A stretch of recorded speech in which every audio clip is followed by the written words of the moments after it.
Hello aspirants, in this particular video we will discuss significance of cost accounting। ठीक है, तो significance का मतलब होता है कि importance। ठीक है, कॉस्ट अकाउंटिंग जो हम सारी कर रहे हैं प्रोसीजर, तो उसका बेनिफिट्स क्या है, इंपॉर्टेंस क्या है। ठीक है, तो इसमें लास्ट जो हमने डिस्कस किया था ये ऑब्जेक्टिव। ठीक है, ऑब्जेक्टिव के अंदर होता है कि ये पर्पस क्या क्या कवर करता है, तो उसके काफ़ी सारे पॉइंट्स हैं, वो इम्पोर्टेंस के अंदर भी कवर होंगे। ठीक है, क्योंकि बेसिकली दोनों तरफ मिलते जुलते ही चीज़ें हैं। ठीक है, तो फर्स्ट हम देखते हैं, इसमें लिखा हुआ है cost helps in identifying profitable and unprofitable activities. ठीक है, जैसे कि इसमें सारी प्रोडक्ट लाइन से हमको पता चलता है कि उसमें कितने कॉस्ट इंकर हो रहे हैं, कितनी प्रॉफिट उससे मिल रही है, तो वो ये हमको डिसाइड करने में हेल्प करता है कि किस टाइप के डिसीजंस लेने हैं। प्रॉफिटेबल एक्टिविटीज़ अगर किसी प्रोडक्ट से हो रही है तो, एंड इफ़ वो अनप्रॉफिटेबल है तो उसके अकॉर्डिंग फिर नेक्स्ट हम डिसाइड कर सकते हैं कि क्या करना है। ठीक है, और नेक्स्ट इसमें लिखा हुआ है so that steps can be taken to eliminate or reduce those activities from which little or no benefit is obtained.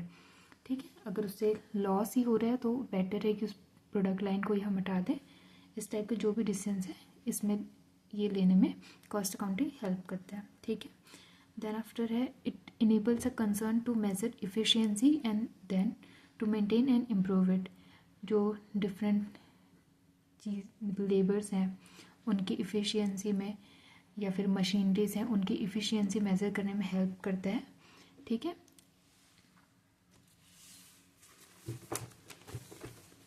फिर थर्ड आता है इसमें provide information upon which estimates and tenders are based. Tender आपको idea होगा कि इसमें जैसे कि किसी पर्टिकुलर पर्सन को कोई काम कराना है या फिर गवर्नमेंट को कोई काम कराना है, तो वो एक सारे सप्लायर से एक टेंडर के लिए पूछती, जो भी वो सर्विस प्रोवाइड करते हैं, न्यूज़पेपर में यूजुअली आते रहते हैं। ठीक है, तो ये पर्टिकुलर एक्टिविटी गवर्नमेंट को करानी है तो आप अपने अपने प्राइस कोट कर सकते हैं।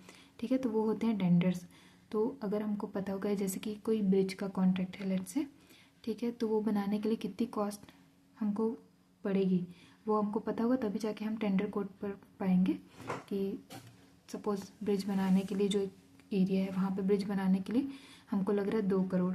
ठीक है, तो कॉस्ट हमको इतनी पड़ जाएगी, तो उसमें सर्टेन अगर हमको कॉस्ट का आइडिया होगा तो कुछ हम प्रॉफिट परसेंटेज जोड़ के गवर्नमेंट को कोट कर सकते हैं कितना प्राइस पड़ेगा। ठीक है, तो इन टेंडर्स और एस्टिमेट्स के लिए एक इन्फॉर्मेशन प्रोवाइड करता है कॉस्ट अकाउंटिंग। ठीक है, देन आता है गाइड्स फ्यूचर प्रोडक्शन पॉलिसीज़। ठीक है, तो हमने जो कॉस्ट अकाउंटिंग में डेटा कलेक्ट किया है उससे हमको ये हेल्प होती है कि फ्यूचर की पॉलिसीज़ हम बना सकें। लास्टली हम इस पर्टिकुलर टाइम के लिए जितने भी डेटा हम प्रोवाइड करते हैं मैनेजमेंट को, उसके बेसिस पे वो फ्यूचर के प्रोडक्शन प्राइसेस डिसाइड कर सकते हैं। जैसे कि अगर प्राइसेस के कारण उनकी सेल कम हो रही है या फिर ओवर प्राइस्ड है, अंडर प्राइस्ड है, जो भी हैं, जिसके बेसिस पे फर्दर डिसीजन ले सकते हैं कि फ्यूचर का प्रॉपर प्रोडक्शन प्राइस क्या होगा। ठीक है, देन थर्ड आता है नेक्स्ट पॉइंट है इसमें increasing profits by disclosing the source of loss और वेस्ट।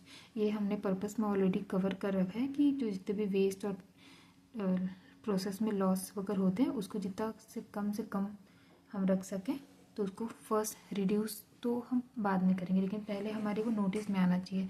तो उसके लिए कॉस्ट अकाउंटिंग हमारे नोटिस में वो लाता है रिकॉर्ड करके उसको। ठीक है, फिर उसमें दिया हुआ है पीरियोडिकल डिटर्मिनेशन ऑफ प्रॉफिट और losses without resort to stock taking. ठीक है, तो यहाँ पे फिजिकली जाके हमको कैलकुलेट करने की ज़रूरत नहीं है। यहाँ पे जब हम मटेरियल पढ़ेंगे इंटर में तब देखेंगे काफ़ी सारे इसमें सिस्टम होते हैं जहाँ पे स्टॉक हमको बार बार कैलकुलेट करने की ज़रूरत नहीं है। हमारे पास प्रेजेंटली डेटा होता है कि हमारे पास कितना स्टॉक पड़ा हुआ है। ठीक है, तो वो सारा हम इसके अकॉर्डिंग चेक कर सकते हैं।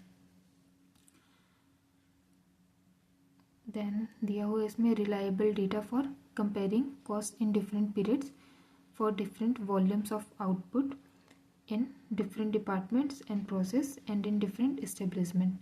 ठीक है, तो इसमें क्या होता है एक डिफरेंट जैसे सीज़न वाइज भी कॉस्ट में इम्पैक्ट आता है। ठीक है, सर्टेन मटेरियल्स हैं वो आपको किसी सीज़न में लो प्राइसेस में मिल जाएंगे, किसी में हाई, तो वो सब भी एक अफेक्ट होता है टोटल कॉस्ट निकालने में, ठीक है।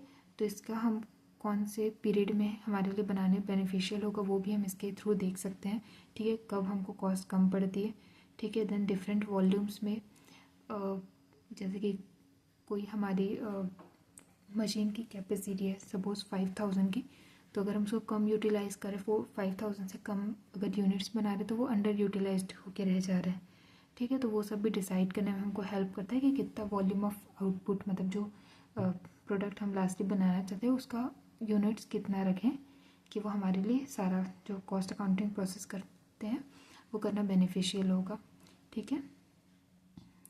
देन आफ्टर आते इसमें discloses the relative efficiencies of different workers, ठीक है। तो ये डिफरेंट लेबर्स किस तरीके से काम कर पाते हैं कित पर आवर, या फिर जो भी यूनिट ऑफ मेजरमेंट है उसमें कितना वो यूनिट प्रोड्यूस कर पाते हैं उसका भी एक नॉलेज हमको देता है, ठीक है। इसमें दिए help in identifying the exact cost of a decrease or increase in profit and loss, ठीक है।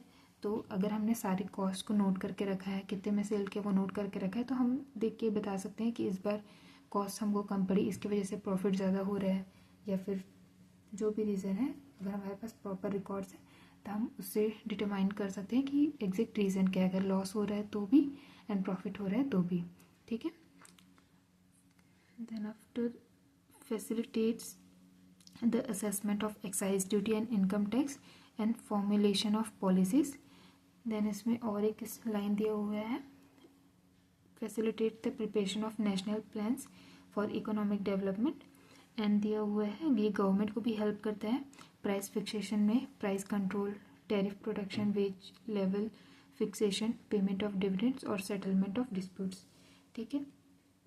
कि इस तरह के कॉस्ट के अगर रिकॉर्ड्स हमारे पास हैं, कोई भी प्रोडक्ट की हम कॉस्ट बता पा रहे हैं, निकाल पा रहे हैं, तो वह उसमें कितनी एक्साइज ड्यूटी लगनी चाहिए वो डिटरमाइन करने में हमको हेल्प करता है, ठीक है। वो होता है देन आफ्टर गवर्नमेंट जो प्राइस फिक्स करती है, जो सर्टेन गुड्स होते हैं जो मिनिमम टू मिनिमम कॉस्ट में प्रोवाइड कराती है गवर्नमेंट समटाइम्स, तो गवर्नमेंट को भी एक बेस चाहिए होता है कि क्या उसके लिए मिनिमम प्राइस हम चार्ज कर सकते हैं, ठीक है। तो उसके लिए भी गवर्नमेंट को हेल्प करती है। देन आफ्टर नेशनल प्लान्स के लिए भी हेल्प करती है कि किस पर्टिकुलर एक्टिविटी के लिए हम कितना कॉस्ट लगता है, तो उसके बेसिस पे हम डिसाइड कर सकते हैं कि कौन कौन से काम हम करवा सकते हैं डेवलपमेंट के लिए, ठीक है।